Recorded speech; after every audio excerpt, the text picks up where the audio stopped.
Bismillahirrahmanirrahim. Assalamualaikum warahmatullahi wabarakatuh. Alhamdulillahirabbil alamin. Wa bihi nasta'inu ala umurid dunya waddin. Wassalamun alal mursalin wa ala alihi wa sahbihi ajma'in. Rabbis shrah li sadri wa yassir li amri wahlul 'uqdatam min lisani yafqahu qawli. Sebelumnya yang saya hormati Bapak Dr. Muhammad Arfan Muammar MPDI selaku dosen mengampu mata kuliah metodologi penelitian, dan yang saya banggakan teman-teman Pasca Universitas Muhammadiyah Surabaya. Saya di sini akan mempresentasikan makalah yang berjudul Statistik Penelitian Kuantitatif dalam Pendidikan Islam, yang akan saya presentasikan bersama teman saya, Ibu Dina Aulia. Sebelum saya membahas lebih lanjut tentang statistik penelitian kuantitatif, saya akan membahas dulu tentang pengertian statistik. Secara etimologis, kata statistik berasal dari kata status atau dalam bahasa Latin, atau kata state dalam bahasa Belanda. Dalam bahasa Indonesia, kata tersebut diterjemahkan menjadi negara. Pada awalnya, kata statistik diartikan sebagai kumpulan bahan, keterangan, data, baik berupa angka atau data kuantitatif maupun data yang tidak berwujud, atau disebut dengan data kualitatif, yang mempunyai arti penting dan kegunaan besar bagi suatu negara. Namun, pada perkembangannya, arti statistik hanya dibatasi pada kumpulan bahan keterangan yang berwujud angka, atau disebut data kuantitatif saja. Bahan keterangan yang tidak berwujud angka, atau disebut data kualitatif, tidak lagi disebut dengan. Dalam Kamus Bahasa Indonesia, statistik diartikan dalam dua arti. Yang pertama adalah statistik sebagai ilmu statistik.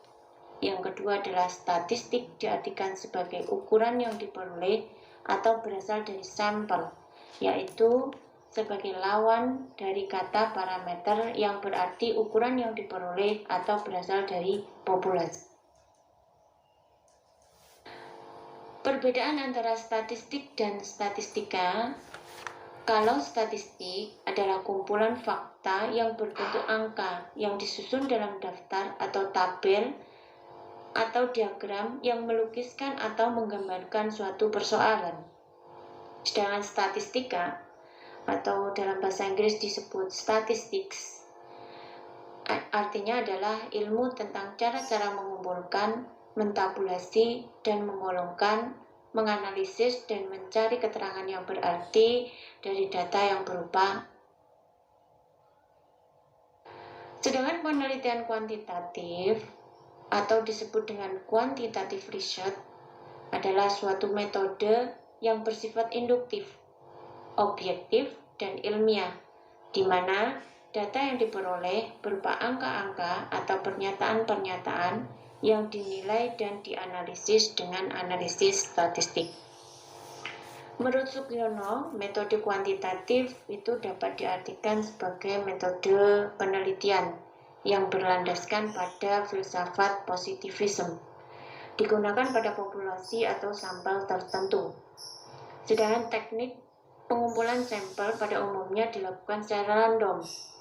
Pengumpulan data menggunakan instrumen penelitian, analisis data bersifat kuantitatif, atau statistik dengan tujuan menguji hipotesis yang telah Paradigma penelitian kuantitatif. Suatu penelitian tidak terlepas dari paradigma yang mendukung, karena dalam meneliti suatu masalah, seorang peneliti terlebih dahulu mengetahui jenis penelitian yang akan digunakan, serta langkah-langkah yang mendukung terhadap penelitian. Maka terlebih dahulu peneliti menentukan paradigma yang akan digunakan. Namun, sebelum melangkah menentukan paradigma, seorang peneliti harus menentukan pandangan ontologisnya. yaitu yang apakah fenomena tersebut dipandang sebagai realitas tunggal ataupun dipandang sebagai realitas. Nah, kondisi ini tentu sangat mempengaruhi suatu penelitian. Jika peneliti memandang fenomena itu adalah sebuah realitas tunggal yang terpisah satu sama lain dan dapat diteliti masing-masing secara konkret dan objektif, maka penelitian ini hendaknya menggunakan paradigma berpikir positivistik. Penelitian kuantitatif itu berdasarkan pada paradigma positivisme. Nah, untuk selanjutnya akan diteruskan oleh teman saya, yakni Ibu Dina Aulia. Oke teman-teman, langsung saja. Di sini saya akan mempresentasikan lanjutannya dari apa yang sudah tadi dipresentasikan oleh teman saya, Ibu Istiqomah. Paradigma positivisme mempunyai pandangan ontologis, epistemologis, dan metodologis tersendiri yang berbeda dengan paradigma yang lain. Ontologi, realitas yang dapat dipelajari independen, dieliminasikan dari objek lain dan dapat dikontrol. Epistemologi, positivisme menuntut dipilihnya subjek peneliti dan objek penelitian atau termasuk subjek pendukungnya agar dapat diperoleh hasil yang objektif. Nah, metodologi adalah konsekuensi mendasar. Kerangka teori dirumuskan secara spesifik mungkin dan menolak suatu ulasan meluas yang tidak langsung relevan. Nah, teman-teman, dalam pemilihan model penelitian yang akan kita pakai tergantung pada peneliti. Seorang peneliti jika memandang suatu masalah atau fakta dengan teori ukur-mengukur dan menghitung, memberikan penskoran dan analisis statistik, maka model penelitiannya adalah kuantitatif. Sebaliknya, apabila peneliti ingin menggali makna yang terdalam di balik masalah atau fakta yang ada, maka penelitiannya adalah kualitatif. Terlepas dari itu semua, peneliti tidak boleh keluar dari rambu-rambu paradigma yang telah diambil. Nah, oke teman-teman, selanjutnya kita beralih pada tujuan penelitian kuantitatif. Nah, menjelaskan suatu masalah tetapi menghasilkan generalisasi, yaitu suatu kenyataan kebenaran yang terjadi dalam suatu realitas tentang suatu masalah yang diperkirakan akan berlaku pada suatu populasi tertentu. Generalisasi dapat dihasilkan melalui suatu metode perkiraan atau metode estimasi yang umum berlaku di dalam statistika induktif. Metode estimasi itu sendiri dilakukan berdasarkan pengukuran terhadap keadaan nyata yang lebih terbatas lingkupnya, yang disebut sampel dalam penelitian kuantitatif.